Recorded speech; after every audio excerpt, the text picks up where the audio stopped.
السلام عليكم ورحمة الله وبركاته. من ورشة أبو تعشيل الهندسية.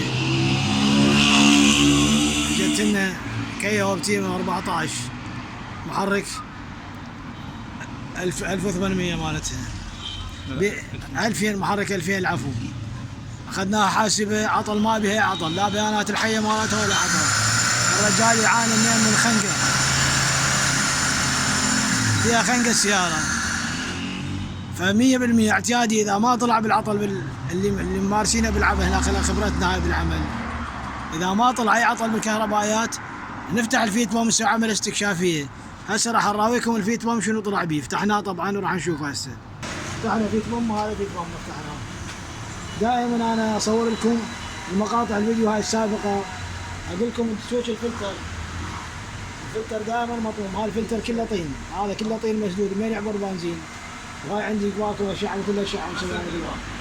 هذا مطموم، هذا بدايه اول العطر ماله. راح نفسخها، نفتح الفيت بوم نشوف الضغط ماله ايش قد. الضغط ماله مضبوط نرجعه مره ثانيه نبدل له فلتر ويرجع طبيعي.